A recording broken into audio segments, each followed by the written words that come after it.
Hey, Heart Seekers, welcome to the Heart's Hello Show, a space where truth meets tenderness and your journey back to yourself begins. I am your host, Kiana Talena, and around here, we don't do surface. We get real, we go deep, and we speak to the parts of you that you thought no one saw. Whether you're in a season of rediscovery, rebuilding, or just trying to breathe again, you're safe here. Let's unpack, unlearn, and unlock who you were always meant to be. Today, I want to ask you a question. When was the last time you treated yourself like you mattered? Like you were worth the pause, the protection, the intentionality? Because what I've noticed is that we know how to treat valuables when they're outside of us. We'll walk into a jewelry store and whisper like we're in church. We'll admire a painting at a museum with our hands behind our back like we don't want to breathe too hard near it. But when it comes to ourselves, my gosh, that's where we drop the ball. You see, value changes treatment. Diamonds, they're locked in a glass case. White gloves are required. Rare books, special rooms, special permission. Luxury cars, they don't even see daylight until they're polished and detailed. Wine cellars, climate controlled, not rushed. Some bottles are waiting decades for the right moment. Even people, VIPs get red carpet rolled out, special seating, security. All of these examples scream one thing. This is not common. This is worth protecting. So the real question becomes, why don't we treat ourselves the same way? Why do we leave ourselves out in the open, unprotected, available to anyone who wants to take a swipe at our peace, our time, our energy? See, this is what I don't understand. The why people don't feel worthy of the care. This is where it gets deep because people don't treat themselves like valuables because somewhere along the line they were convinced that they weren't. Past experience, maybe they grew up being told you were too much or not enough or black too black. When you hear that long enough, you start believing you don't deserve special treatment.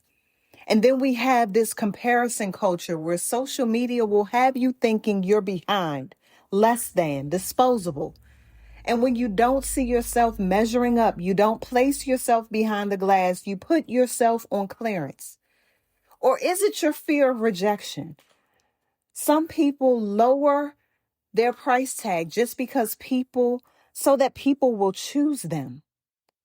See, we accept being handled carelessly because deep down we're afraid that if we required white glove treatment, nobody would come near us. Or is it your trauma and broken trust?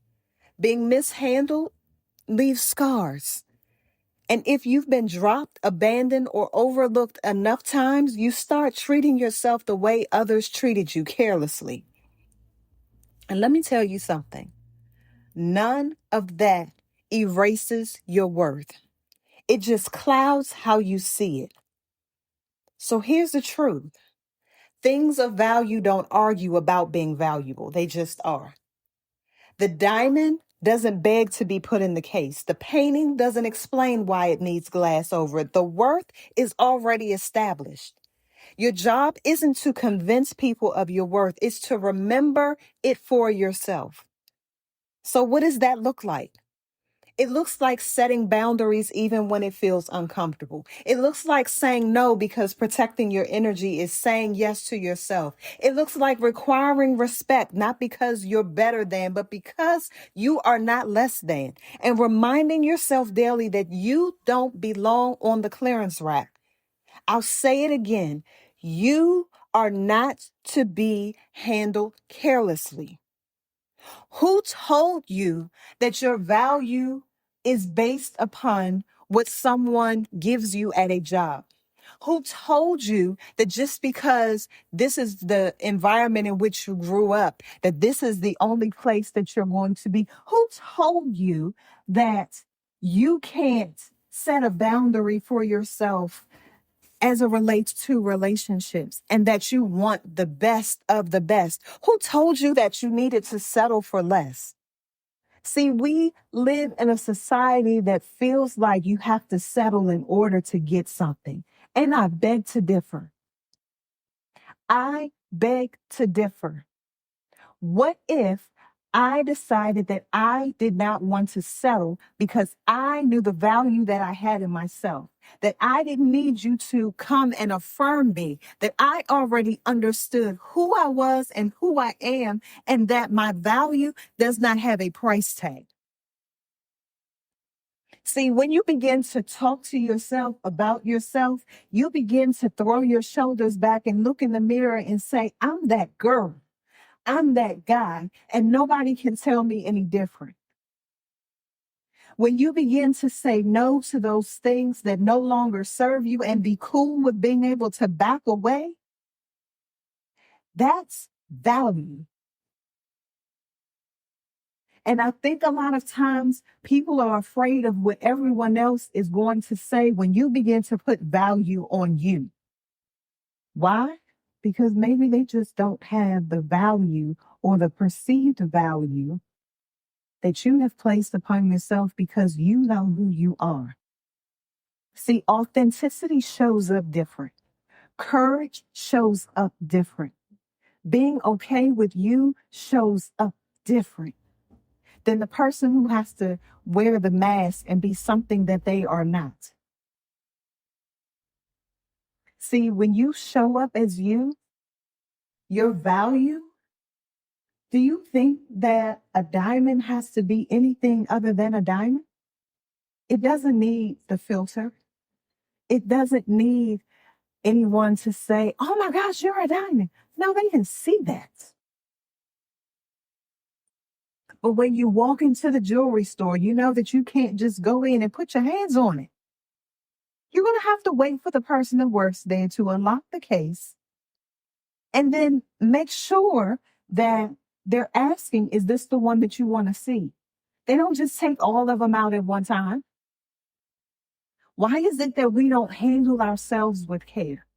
And a lot of times I believe it's because we don't even speak kindly to ourselves.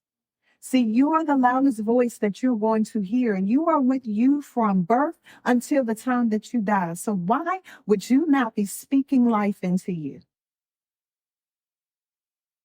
See, a lot of times you're waiting for someone else to encourage you. You're waiting for one else to give you a pat on the back. You're waiting for that thing, that person to show up in your life to give you what you perceive as value, to say that you either are a wife or you're not. But what if you just showed up being who you are, knowing who you're supposed to be, and allow them to be able to see it for themselves? So you don't have to, a diamond does not say, hey, pick me. There are other diamonds in the jewelry store. And the person that decides to buy it made the decision because they felt like this is the one. See, when we start treating ourselves like the diamond, when we start treating ourselves like the rare book, when we start treating ourselves like the painting, you show up different. The light around you is different. Just think about when you go into a jewelry store, the light that is on you. Think about when you go to that museum, the light that is on you. The book has a light on it. When you are who you are, you show up with your light already on. You don't have to perform. You don't have to do a trick and dance so that someone sees you. They are going to see you because of who you are. And the people that you are called to, the person that wants you in their life, they will see you. You don't have to convince them that you are who you are because they will see it. And give you this one caveat. If they do not see it, it's because you were not for them. Again, when we go in the jewelry store, there are lots of diamonds for you to pick from. And then you make a decision that this is the one that you want. Why? Because it just might stand out to you. It might be the cut that you like. It might be the clarity that you like. It might be the carat and the weight that you like. But the person buys it because that's what they want.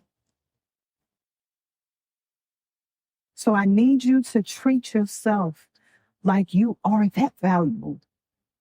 And I am not going to, and I'm just talking to myself right now. I know that you may be listening to me, but I'm excited about not having to convince anyone that I am worth it.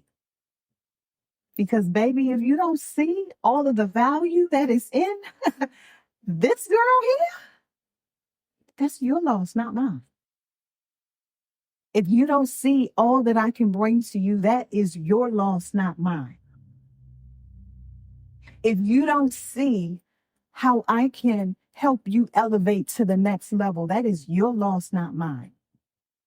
And I'm not just talking about in relationships. This could be friendships. This can be at your job. This can be wherever. Your value is you. The gifts, the talents, all of those things that you have. They see the external, but they don't get a chance to see all of the internal workings of you, all of the inner workings of you. And you don't have to just give that to anybody. That should be special. That should be reserved. It should have VIP seating. So I need you to treat you differently, because people are only going to treat you the way that you treat yourself first. So how do you talk to you? How do you go out in the world? How do people see you? That's how we have to begin to show up. That's how we have to show people that I am who I am, and you're going to like it or not. And if it's not for you, cool. But I am called to a people that will take all of what I have to offer and its value and handle it with care. So let me leave you with this. If things of value are always handled with care, then you, my friend, deserve nothing less. And I need you to ask yourself this week, where have I left my worth unprotected? Where have I let people handle me without gloves, without care, without intention? And then decide. So starting today, that you are putting yourself back in the case. You're not hiding, you're protecting. You're not becoming untouchable. You're becoming intentional. Because what's valuable is always worth the care. So if today's episode spoke to you, share it with somebody who needs the reminder that their worth is not negotiable. And remember, stop living like you're ordinary when God designed you extraordinary. Until next time. If this episode spoke to your heart, I hope you'll sit with it, share it, and let it shift something in you. You don't have to have it all together. You just have to be willing to be real. Keep showing up for yourself. Keep saying hello to your heart. And until next time, I'm Kiana Talena, and this is the Heart's Hello Show, where growth sounds like grace and healing feels like home.